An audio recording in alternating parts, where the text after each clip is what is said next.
Many people talk about the ups and downs of married life, but no one really prepares you for life after your spouse passes away.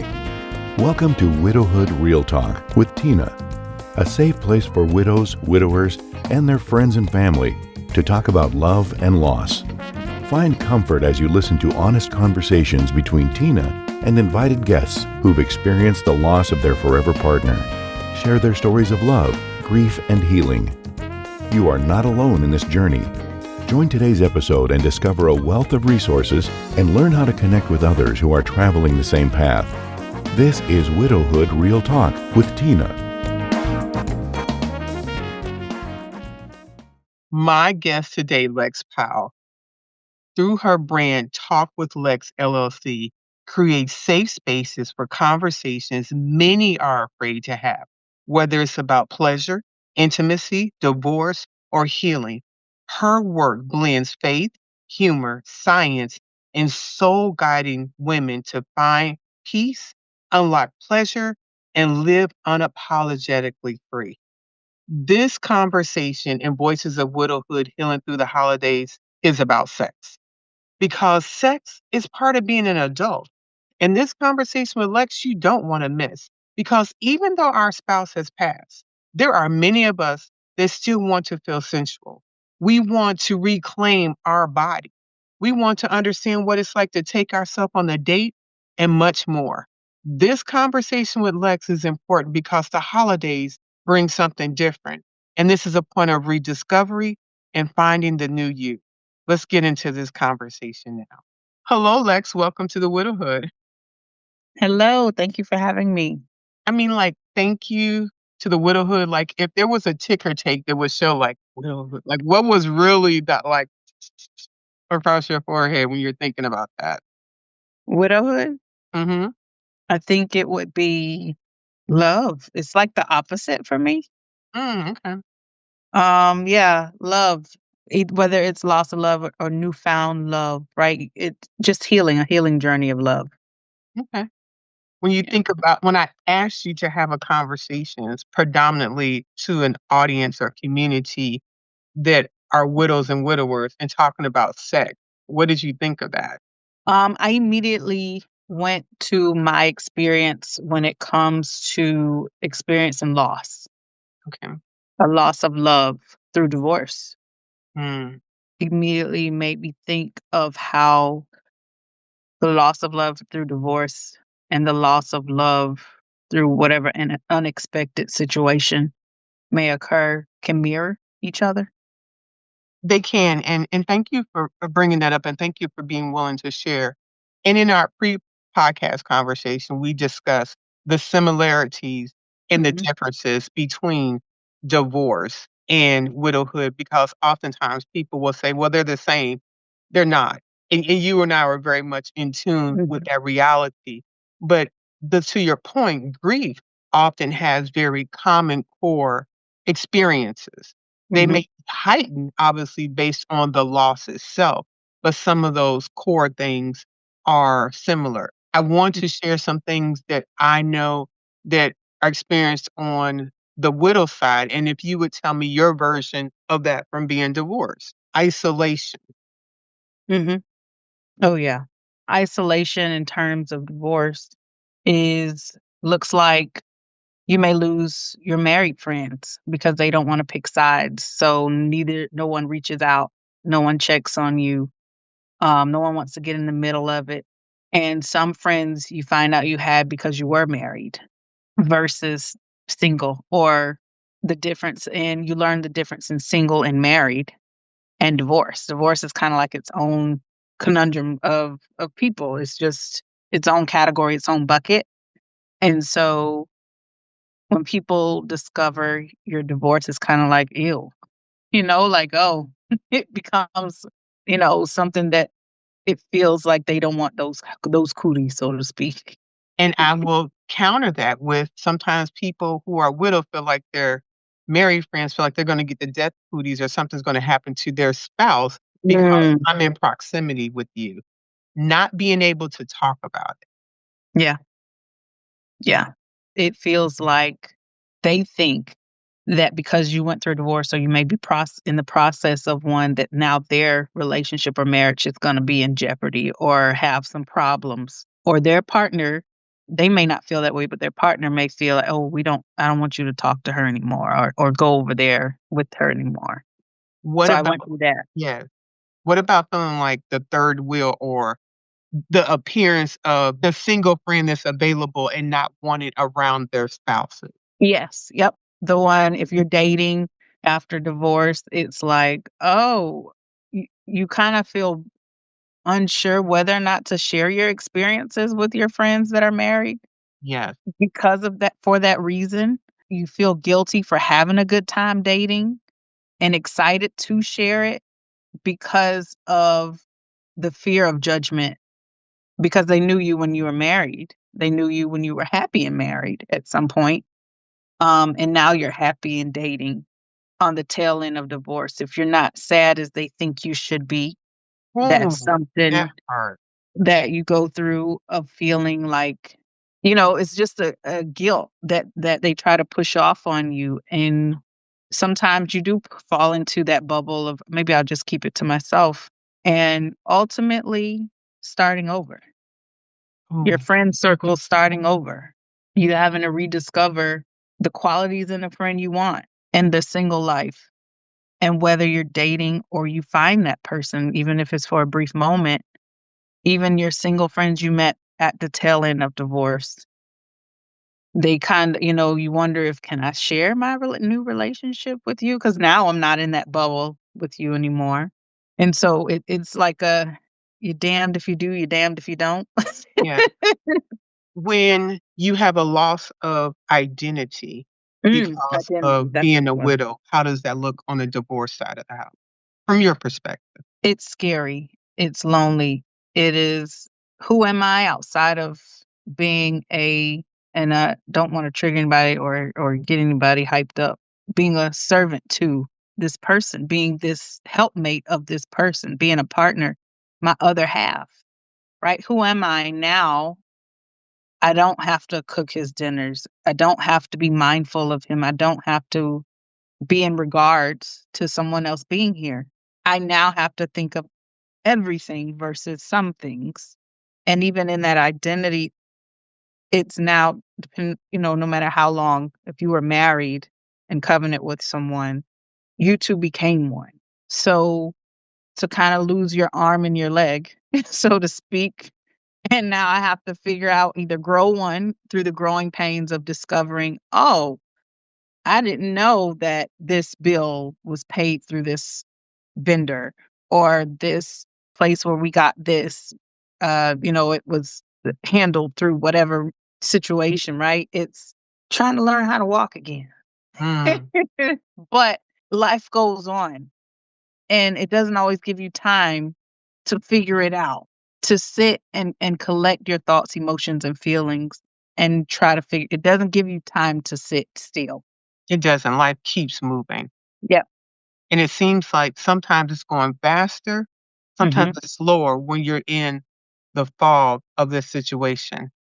The impact of your faith Mm. in widowhood, some people have felt like other people have blamed them for their spouse no longer being here. Some people feel like they're mad at the creator for their spouse no longer being here. Or what does their faith look like if they prayed for their spouse to be here and they're no longer? Those are things that I've spoken with people in losing spouses, what that grief looked like. Does your faith have any impact on being a divorced person? For me, it does, but I also found peace in the ending. So kind of my grieving in that started a little bit before. It just looked a lot different from any others because I had also suffered postpartum depression for Mm, part of the end of my marriage, after having two kids back to back. And so I didn't wake up to divorce until a year after I was divorced, if that makes sense legally.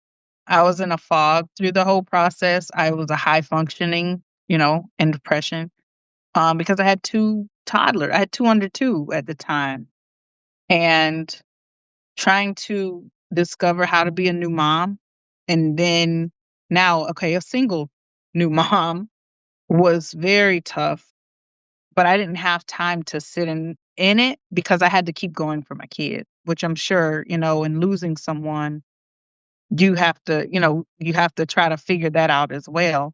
So yeah, it took me a year after I actually was divorced to realize I was divorced. When you said that, thank you for sharing that there's a thing called grief fog or mental fog that people go through. And from the Mhm, loss of a loved one, the prefrontal cortex has experienced a profound loss. So mhm, when you're used to being, in your logical brain and thinking stuff, you're more reactionary, you're more fight or flight. So the amygdala, the back of your brain has a more prominent role in your decision making. You can often feel like, "Did this just happen?" or "What's going on?" or feel sluggish, and the weight of the grief makes your body tired, lethargic, and all these things going on. And I appreciate the willingness to share the similarities in mhm. that because it's often a big conversation in the community of grievers about when people say they're divorced, but you have experienced the grief and that should be respected. Is it Yeah. the same? No, but it is a loss. The thing that I often think about that is uniquely different compared to being you have to see them.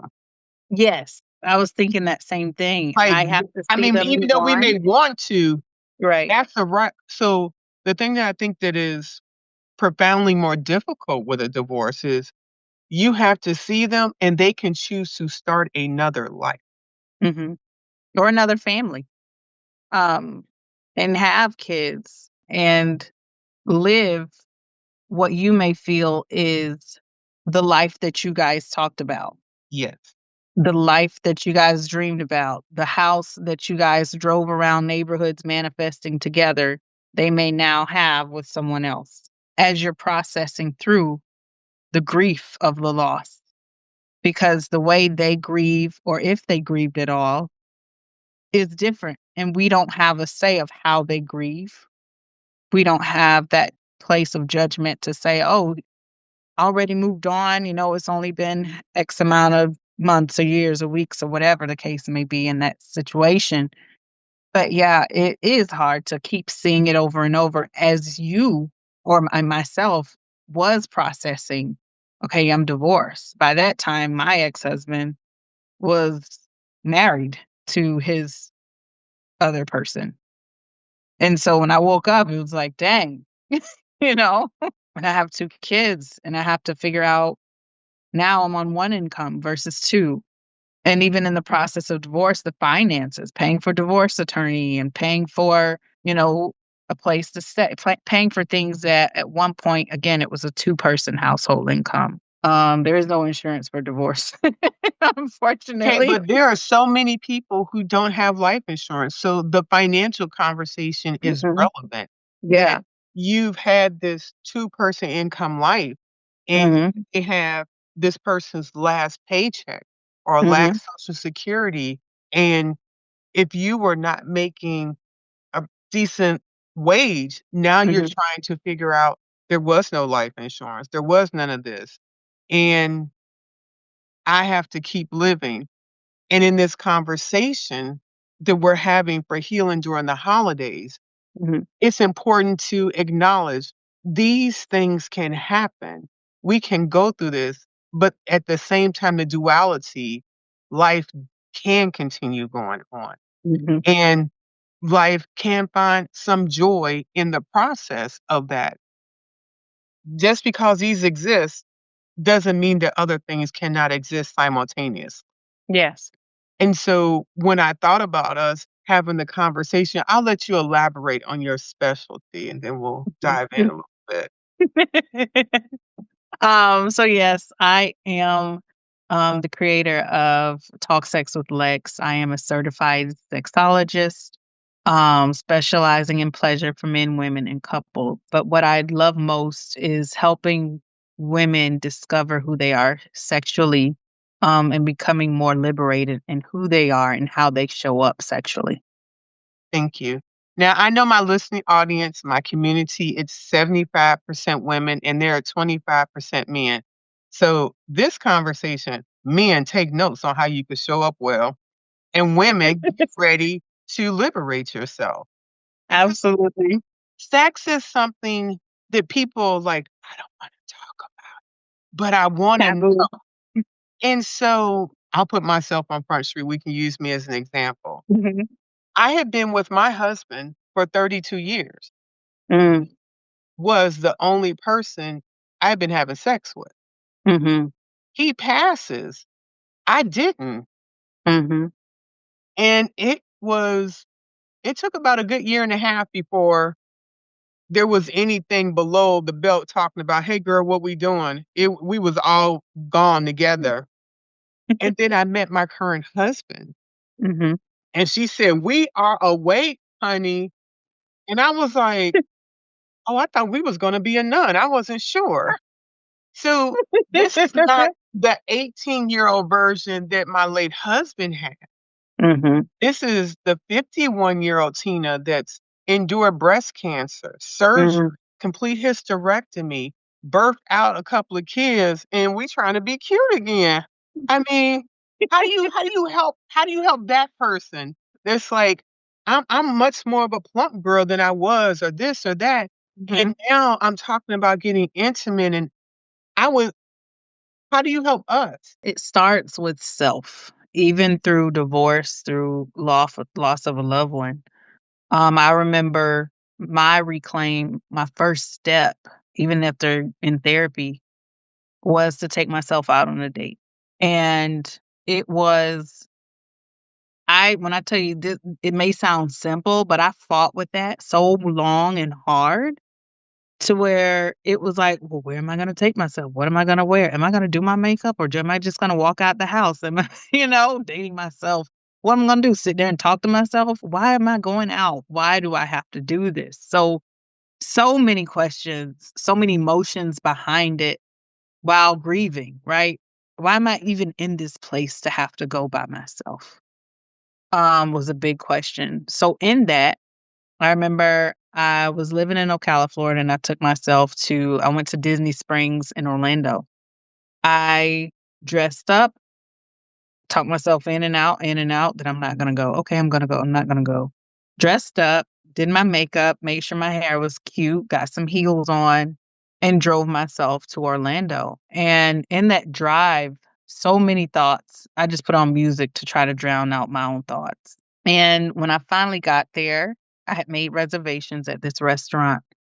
And in my head, I kept feeling like people were looking at me. I kept feeling like, should I even be here? I'm the girl that's by herself. How pitiful is that, right? I'm the woman that's, here by herself. And in that, I discovered I just wanted to be home. I did not I want to be anywhere but there because I'm out here and I see couples having a good time on dates. I see families enjoying each other. I see husband and wife holding hands with the strollers. I see just everyone having a good time, and this is the last place I wanna be. No one's talking to me. I see kids playing at the tables, and I'm like, "Oh, I miss my kids." And I remember just before my food came, I told him, "Can you pack it to go?" Because I was fighting tears of on a date with myself, and I say, "Who the hell does that? Never doing that again." And then in sitting with myself, probably in hindsight and reflection, self-assessing, I can't do this. I hate doing this by myself. And then I started to hate that person that put me in that space of doing this by myself.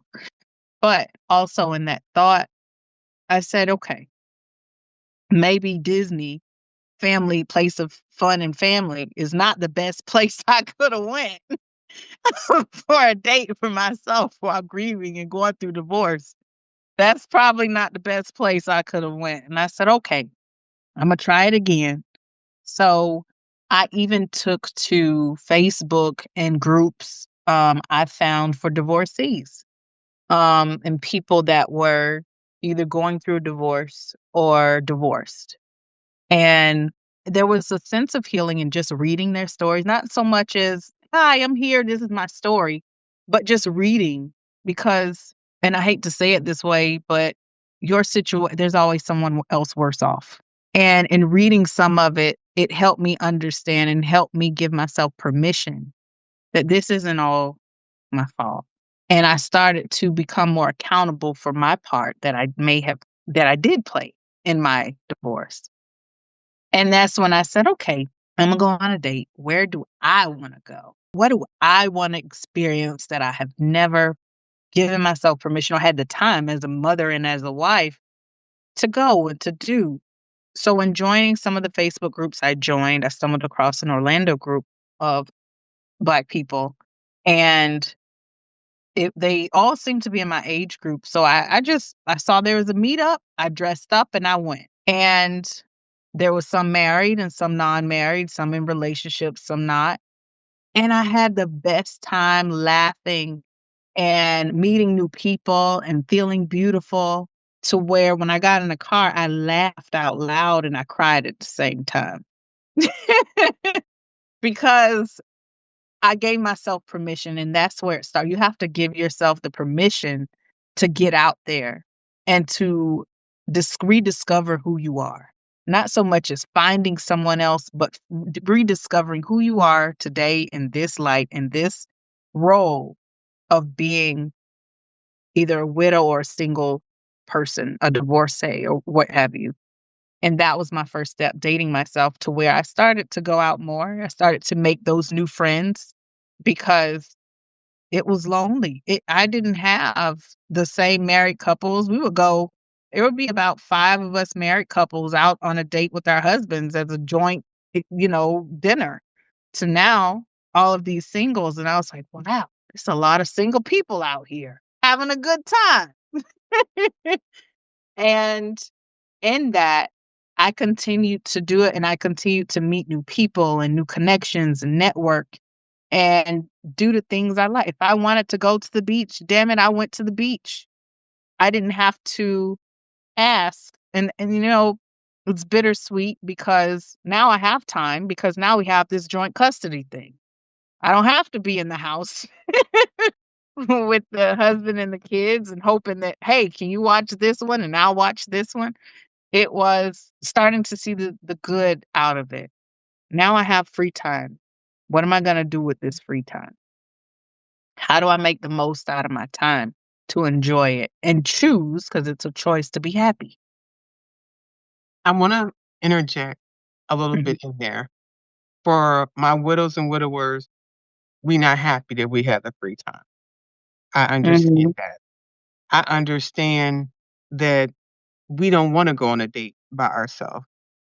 I mm, understand that we want our person back often. I understand that harsh reality.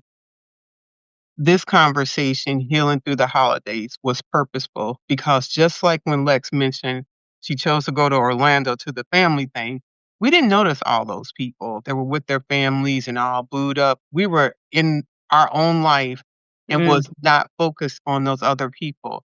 And those are glaring situations.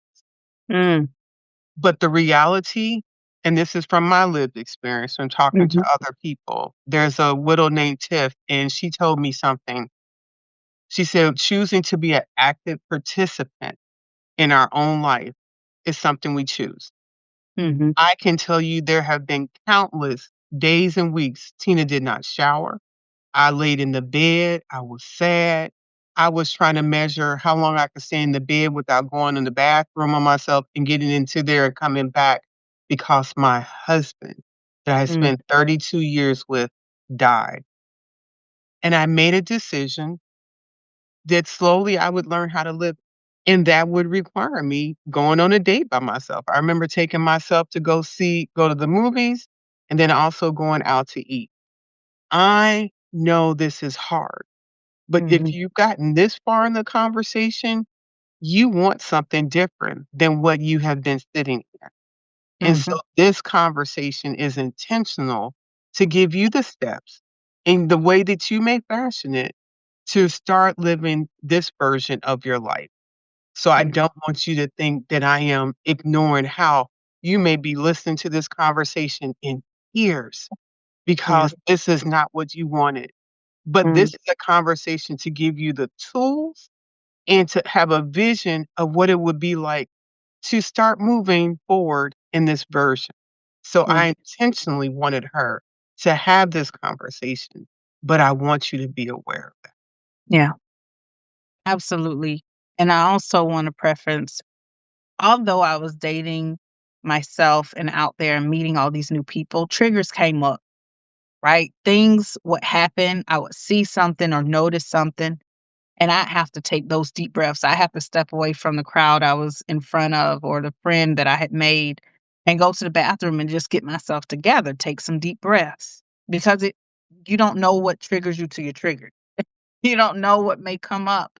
And I want even the listeners to understand that. Give yourself the grace through your triggers because it's not something that you should just get over. Triggers happen, and depending on what you do with those triggers, are you going to heal through it and discover, okay, why is this happening right now? Right? Give yourself the grace to sit in it and to feel. Sometimes we try to be hard and we try to just, oh, I'm okay. I'm gonna be all right. It's gonna be all right. It will be. However, this gonna come up again. It's gonna come up again, and it's better you feel it and experience it whenever it happens, so that you can take that time to digest and reflect and say, okay, I don't like this feeling. I don't like where I'm at.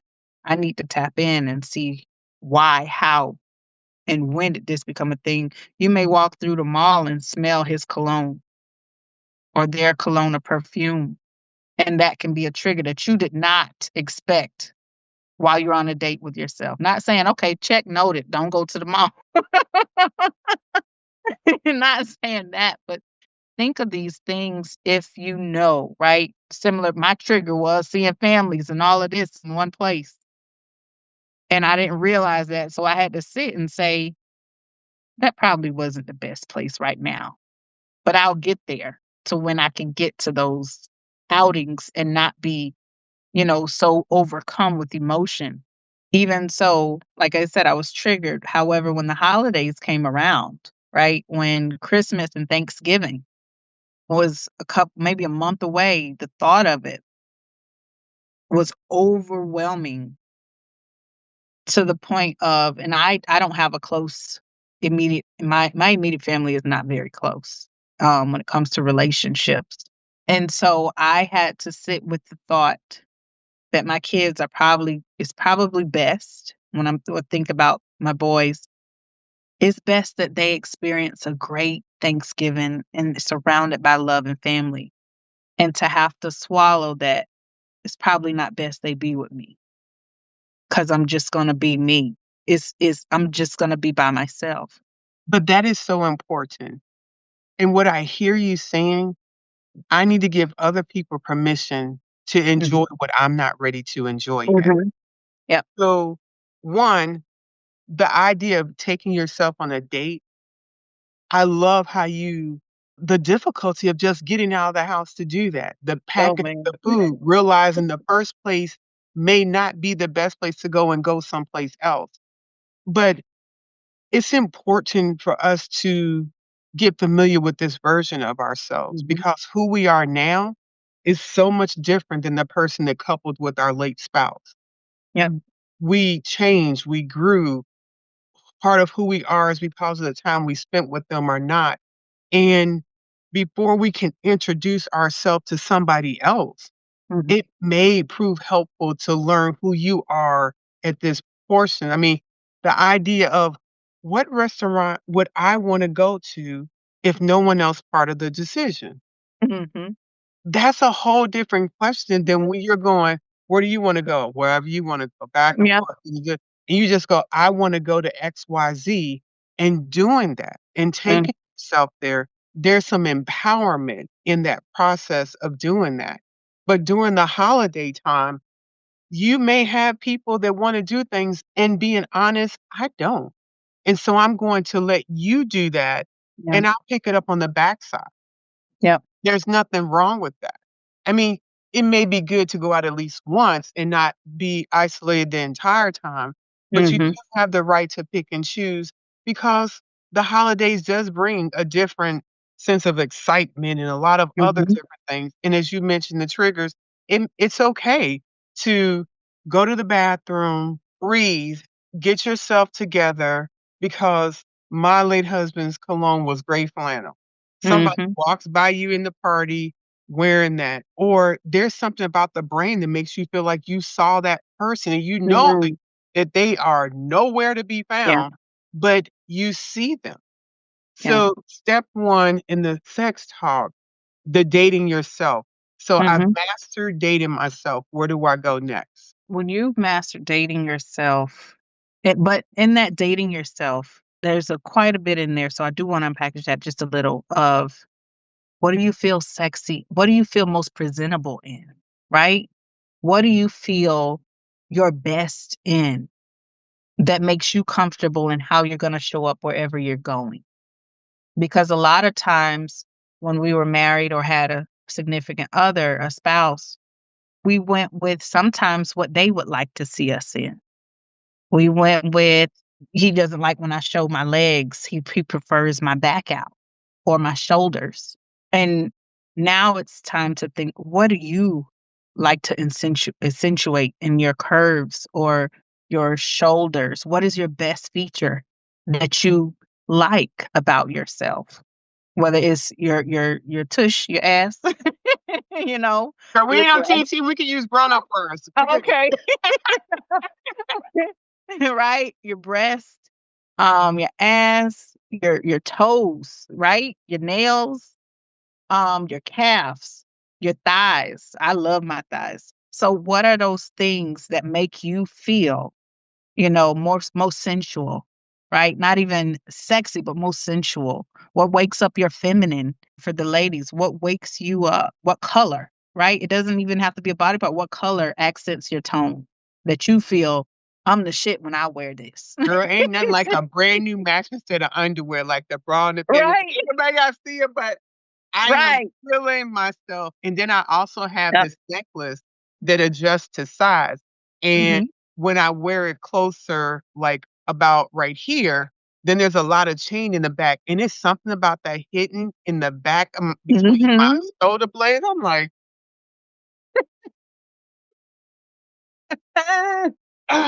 okay. And I never knew Yes. that. I found that out after my husband passed. I think my daughter gave me the necklace, and I was like, it hit the back of my I was like, "Excuse me?" I'm in a meeting at work, I was like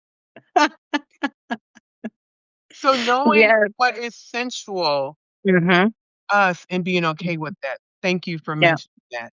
Yes, and that was all in the process of it comes together because it's a process And of I know so we're many. going over this a very topical Right. subject, but what I want to have happen, they listen to this Mhm. conversation, like, I need me a coach. I heard the conversation and I think I Yeah, want more. So we're not yeah. giving everything away, Okay, but okay, I got the you. idea is once they Yes, hear this conversation, you've been widowed, you could be 20, 30, 40, 50, 60, 70. You're still alive and you still want to feel good about yourself. yeah, This is a conversation you yeah, so have on the a one-on-one or with Lex and get into those details. So don't we're not going to dive okay, in, but the central part. So yeah, topical. I've dated myself. I'm mhm, no longer crying every time I go to the restaurant. I'm mhm, enjoying this. mhm. What should I consider next? Consider next is if you are someone that was once very sexual with your relationship with your partner and that's something you desire, giving yourself that permission to experience those things alone. Let's Um, not be vague. okay. I'm like things alone, permission. What girl? What? I'm not sure what we're talking about. Is there a toddler nearby? I need to No, know. I'm used to being so censored in so many different places. And I'm telling you, cap Can you tell cap. I have little kids? But yes, giving yourself, whether you like to touch yourself, if your sex life with your partner was very active and you're now like, "Ooh, I need to be touched." Giving yourself that permission to touch yourself. Okay. Not feeling guilty because you're enjoying pleasure with yourself. Okay. And I When say you say touch yourself, you talking about masturbation? You talking about rubbing on the shoulder? masturbation, When you say, what does that look like? um, masturbation, Okay. having orgasms, discovering whether or not butt play is something you like, Okay. because that may have been off the table. You now have no boundaries, right? You Mm, now have nothing keeping you from exploring yourself, the things okay. that you like and dislike, or things you wanted to try. So you didn't With took this, yourself on a date and was like, girl, we gonna finish this oh at yeah, home. when I took myself on the date, I say when I got comfortable dating myself, Right. I said, "Oh, we getting laid tonight." Oh, you gonna get some, show Liz. Some people have never experienced self-pleasure and Mm, they feel like it's dirty. They feel like this is wrong to mhm. do this. And so what do you tell that person that is I tell battling with them that? one of the things that I do with clients is called shadow work. And what that is diving deep, which is where we discover, where is your guilt coming from? Is it you? Is it religion? Is it something your parents said? Is it societal? Where that's something, that you've programmed in through social media or what people say. Because ultimately, self pleasure is just that. You're the only one know you're engaging in this. But the other part is you may have done something with your person that you really wanted to know if you enjoyed something else. And you ideally want to couple with someone else because your person's not here. But if you don't know what you like, then you're stuck. The other thing I thought about, Mhm, all my pleasure was connected to Mark. He's no mhm, longer here. So now I have to wait for somebody else. Then now they're going to be in control of that. And and what does that look like for mhm, me? And what are the things for me to be okay about who I am and mhm, be all right with that? We do have to give ourselves permission and mhm. unpack our conceptions and why we're Yes. in the space and why we have the thought process we do. Not that it Yeah. may change or not, but Right. understanding why. And then in Mhm. the why, understanding, is this something I wanna maintain? Absolutely. So, whether it was like what you said, pleasure, it's basically reclaiming your body, reclaiming your pleasure, putting a pleasure feeling to touching yourself, masturbation, connecting the dots of, "Ooh, I like that." Or, "Ooh," whether you use a toy, your hand, whatever, a vibrator, a dildo, There's a lot whatever. of options out there. Right? I mean, And I so always hold on for a second. Mhm. We're not just talking about the plastic looking weird thing that would only fit one person. The array is large to Yes. look out and see what exists. I Yep. mean, speaking from a friend. Right. But I always say, start off with your hand. You have control over your hand. You don't have to use batteries or plug in. You don't have to control the speed. It's not unfamiliar to you. You touching and body mapping what you feel like down there and what feels good to you Body is, mapping. yes, what feels good to you is key. Because if your goal, right, is to be in a place where you're healed to a point where you can engage with someone else or you can, get remarried or have that partner, you want to be able to communicate what it is you like because you now have reclaimed your pleasure, your sense of self, your sense of sensuality, what makes you feel sexy, what makes you come, orgasm, and what makes you feel seen in the bedroom. So you wanna be able to communicate that, and if you don't even know where to start, once you have that person, they're going to claim your body. Your pleasure is now going to be now tied to them, and you're gonna feel that gap. You're gonna feel unfulfilled. You're not gonna because you're not gonna have done the work to where you were once your pleasure was connected to your previous partner. And now you're just jumping to, okay, he likes it like this, so this is how we're gonna do it. What if you never had a climax? You never done all that because they just got what they want and they were done. And now you're saying this version of me, I want to have an orgasm. I don't Mhm, even know what an orgasm feels like. mhm. What is the recommendation for that person? Come to me for coaching. And I Say say less. that, right? But I say that also because it's different for everybody Okay. of what your blockages may be, what your barriers may be, what your sexual challenges are. Because some of them can stem from the guilt of now, oh my gosh, I'm doing this, and he and she and that previous person. And some of them can be as simple as turn the TV off, turn the fan off, turn the music on, create a playlist of sexual imagery, right? Because your mind is one. You go in so many different places. Sometimes it's as simple as that, or it can be something where we dive deep into the permission or the history of the pleasure. Because even when some people, like you said, were married, or had that person, it wasn't pleasurable to them. It wasn't even good then. So even now, how do I get there? And that is where we open the book and we start to learn the book of you when it comes to your pleasure. Nice. When you talk about permission, I'm glad Mhm. that you mentioned that because some people are wrestling with guilt that my spouse died and I'm gonna have sex with someone and be happy about it. I feel like I'm doing them a disjustice Mhm. because why should I be out here enjoying my life and they're dead? Mm. That's where the reclaiming your body and grounding yourself.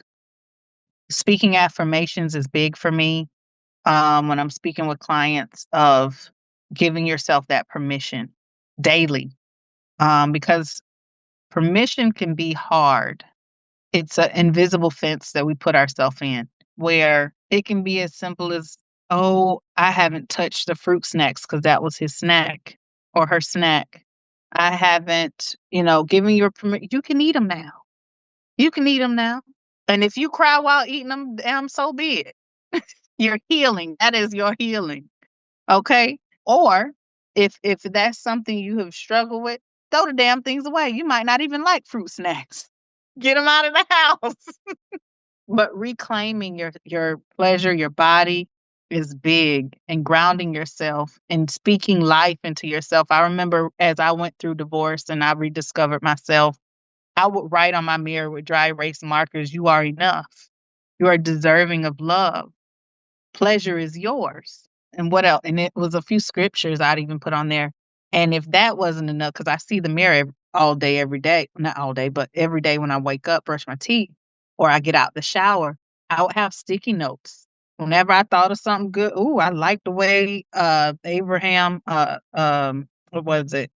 Abraham, it's one of those life coaches, manifestation coaches that I follow. Abraham Hicks said that, or I like when Oprah said this, or what have you said that. So I will write those down when I'm listening to my YouTube affirmations or speaking life into myself. And I would just post them all over my house. Who coming over here yet? Nobody. So I'm posting it. I'm posting it here.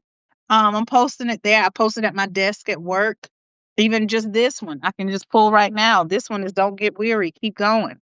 Mm, So just keeping positivity surrounding you, it becomes infectious.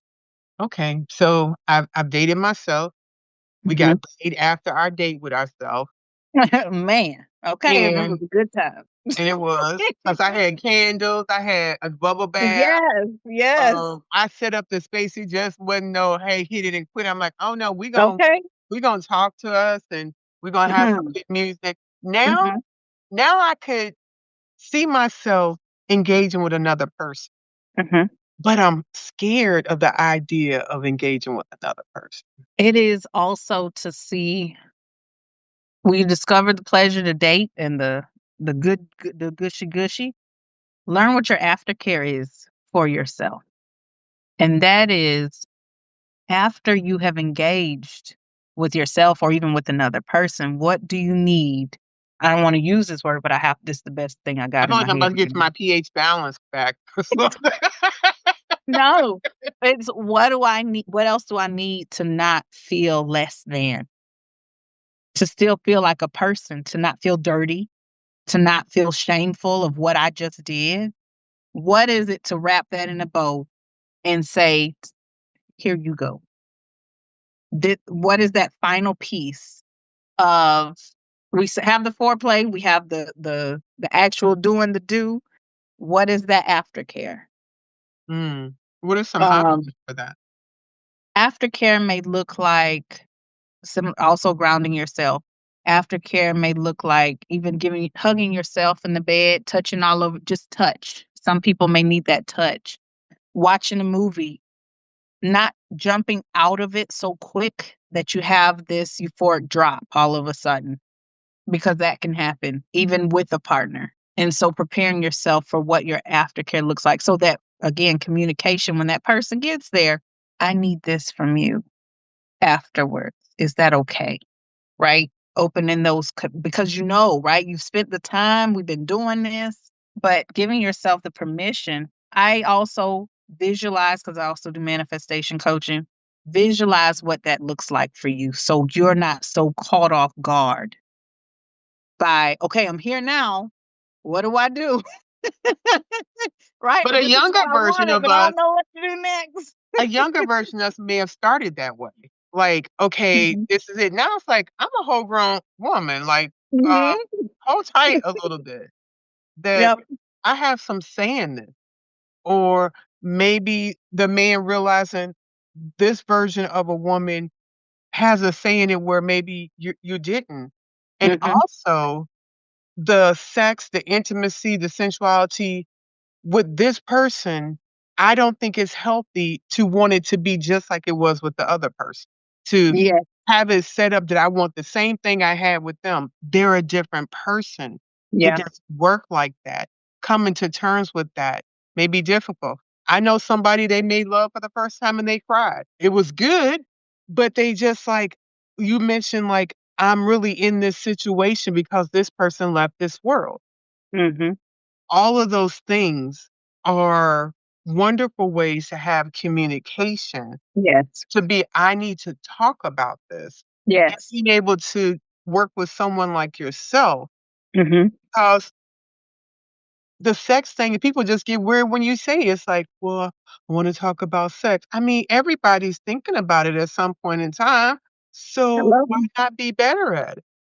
It's that, but also I would say for widows and divorcees, if you're engaging with a partner and this isn't just like a hookup or a one night stand, if you're actual in a genuine, relationship of some sort with this person, communicate.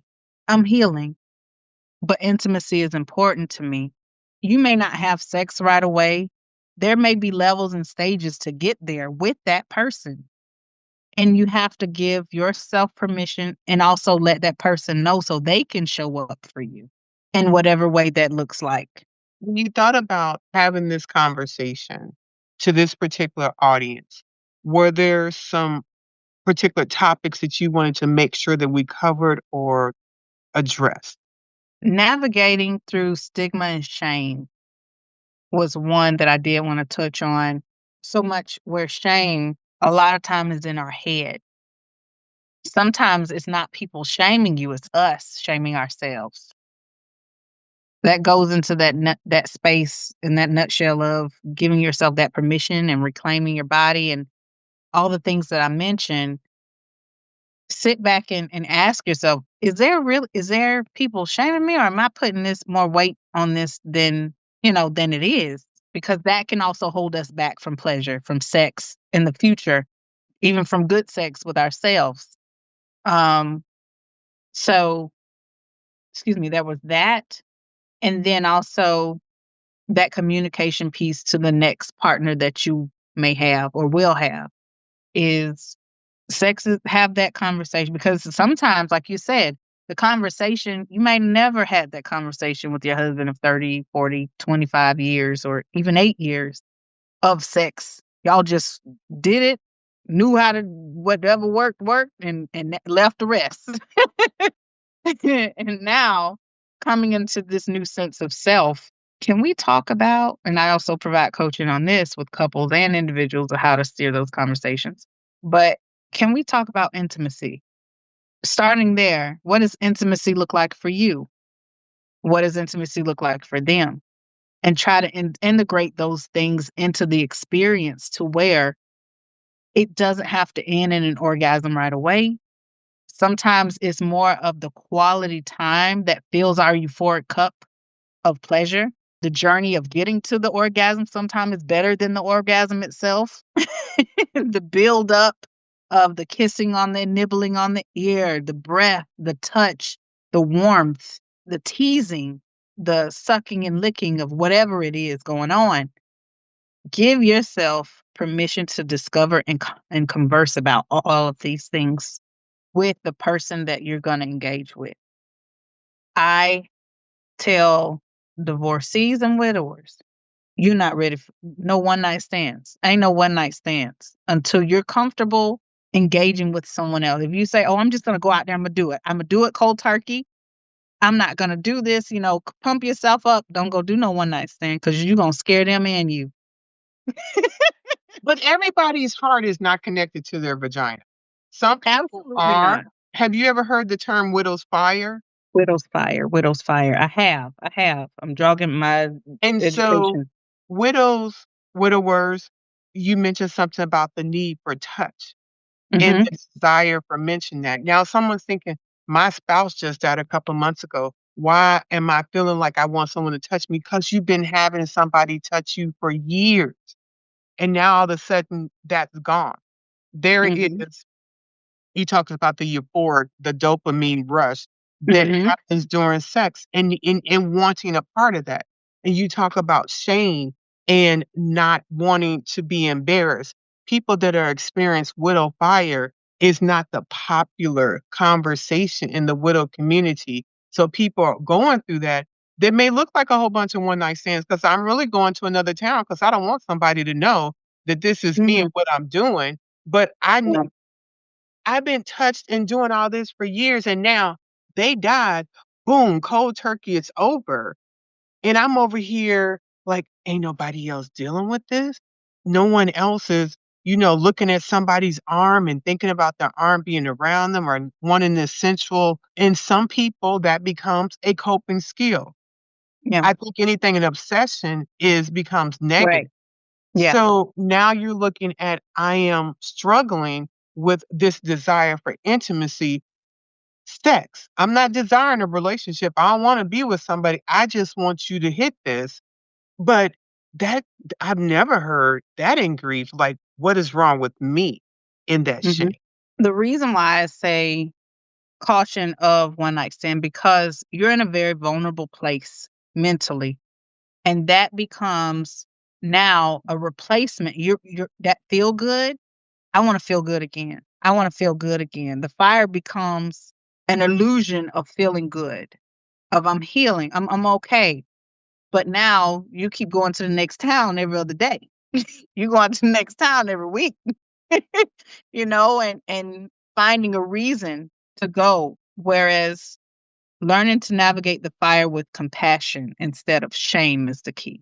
Whether it means embracing self pleasure, slowly opening up to dating, or simply acknowledging the feelings without judgment. That, to me, is the key of navigating widow's fire.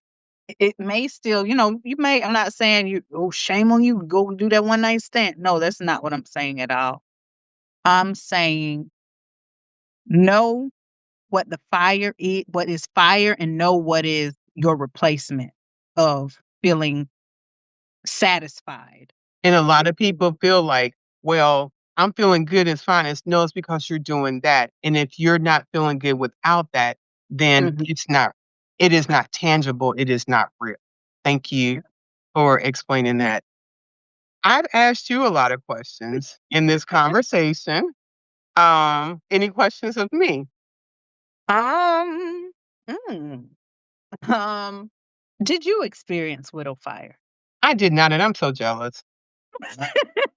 When I hear these widows talk about it, I tell you, I was dry as sandpaper. Like I was like, girl, like, I mean, my husband and I, when we were together 2, 3 times a week, like mad, okay, we're gonna have makeup sex, not talking, talking, whatever.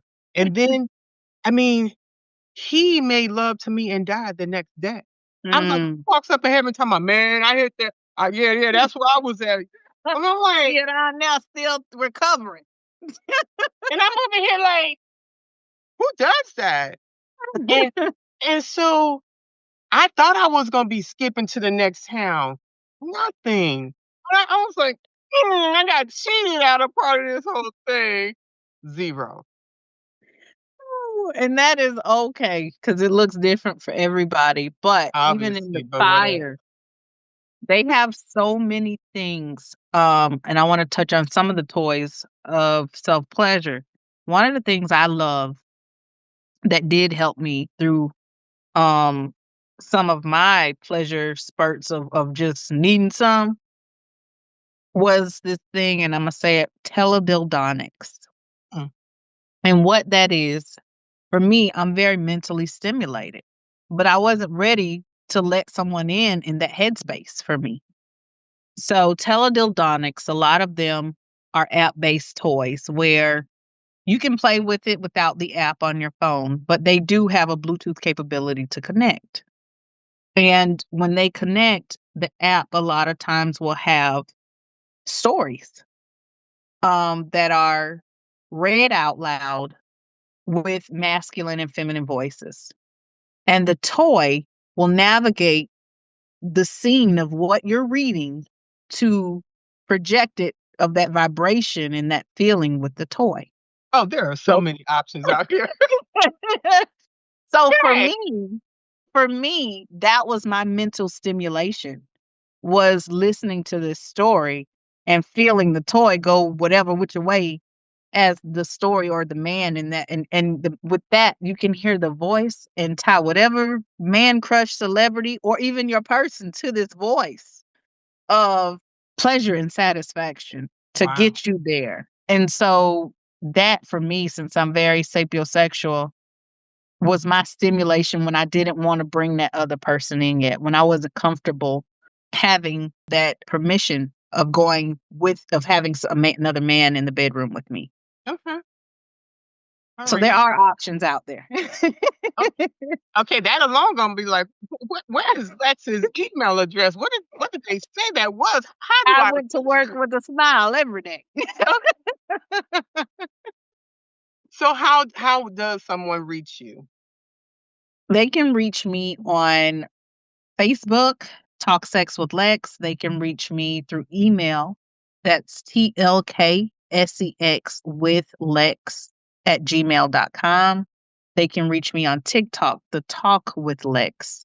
They can also reach me on Instagram, which is Talk Sex with Lex. Those are all the ways you can reach me. You can also go to my website. If you'd like to see anything I have coming out or book a session, you can go to talksexwithlex.com. Well, thank you. And Thank you. you are welcome. I'm going to say something to our audience, and then I'd like for you to close out the conversation with anything else you may have thought of or something you want to share. I am proud of you for making it through this conversation. I know the holidays are tough. And I know we are in different situations than we ever probably thought possible in life, but you're alive and you are living. Yes, grief and joy, the duality can exist. And this conversation is one that I hope that you have enjoyed. You've learned something and you contact you some Lex because I'm sure you have some questions. Thank you so much for that. I do want to leave them with through the holidays, create your new norm. Create your new, give yourself permission to create your new norm, but also have whatever it takes, make sure you enjoy it. Don't lock yourself away. Get out there. I know for me, just a quick little tidbit. I said, you know what? I want to see people, but I don't really want to see families yet. I'm going to go to the Ritz-Carlton. Yeah, that's what I'm going to do. I always wanted to stay there or go on a cruise. This is what I want to do. This is going to be fun.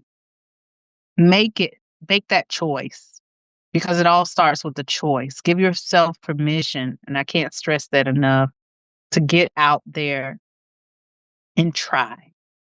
Nothing beats a failure but a try. Try. And something good, when I live by this, everything's always working out for me.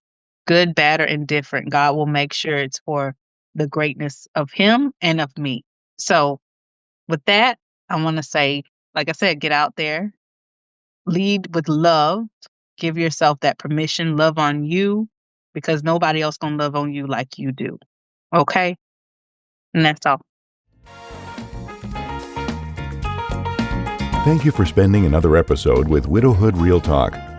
If you found the contents of today helpful, share the episode to anyone you know who may need it. Subscribe to the show and tune into Widowhood Real Talk each week. Then, visit widowhood-realtalkwithtina.org to join the community and access additional resources. Remember, you are not alone in this journey.